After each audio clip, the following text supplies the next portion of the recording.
नमस्कार, मैं तृप्ति Bhatnagar, energy healer एवं कोच। स्वागत करती हूँ आपका अपने शो हर दिन कुछ कहता है में जानने के लिए अगस्त 23 का खास पाठ। पिछले वर्ष 23 अगस्त के दिन ही भारत चांद पर उतरने वाला चौथा देश और चांद के दक्षिणी ध्रुव पर उतरने वाला पहला देश बन गया था।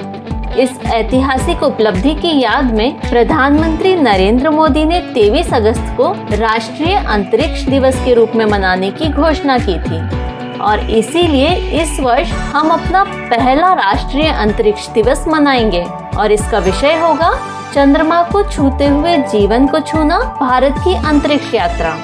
भारत सरकार ने चंद्रयान 3 मिशन की सफलता के सम्मान में 23 अगस्त को आधिकारिक तौर पर राष्ट्रीय अंतरिक्ष दिवस घोषित किया है, जिसके तहत शिव शक्ति बिंदु पर विक्रम लैंडर की सुरक्षित और सॉफ्ट लैंडिंग कराई गई थी तथा 23 अगस्त 2023 को प्रज्ञान रोवर को चंद्र सतह पर तैनात किया गया था।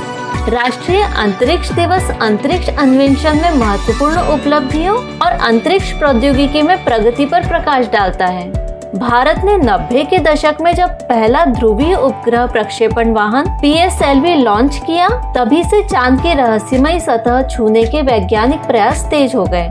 लगभग 3 दशक बाद आखिरकार भारत ने इतिहास दर्ज करते हुए चंद्रमा के उस अंधेरे भूभाग को छू लिया जिसे दुनिया के बड़े और विकसित देश भी दर्जनों मून मिशन के जरिए नहीं कर पाए थे। इसरो के पास चंद्रयान को विकसित कर लॉन्च करने का बजट महज 615 करोड़ रुपए था। अगर तुलनात्मक रूप से देखें तो 2024 में चांद पर भेजने के लिए अमेरिका की स्पेस एजेंसी नासा जो volatiles investigating polar exploration rover VIPER बना रहा है, उसका बजट 3619 करोड़ रुपए है, जो भारत के चंद्रयान 3 के बजट से लगभग 6 गुना अधिक है। बेहद कम बजट होने के बावजूद भी कम शक्ति वाले रॉकेट और पृथ्वी तथा चंद्रमा के गुरुत्वाकर्षण बल का इस्तेमाल कर इसरो सफलता हासिल कर सका। इस सफलता ने सॉफ्ट लैंडिंग के लिए स्थानीय स्तर पर विकसित की गई तकनीक पर इसरो का आत्मविश्वास और भी बढ़ा दिया।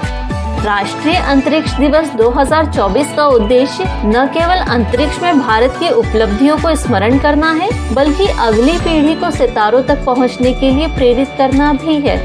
और अंत में, क्या आप जानते हैं 23 अगस्त 1960 को विश्व का सबसे बड़ा मेंढक पकड़ा गया था। इसका वजन 3.3 किलोग्राम था। और 23 अगस्त 2007 को Bhandarkar oriental research institute Pune में संरक्षित ऋग्वेद की 30 प्रतिलिपियों को यूनेस्को के memory of the world register में जोड़ा गया था।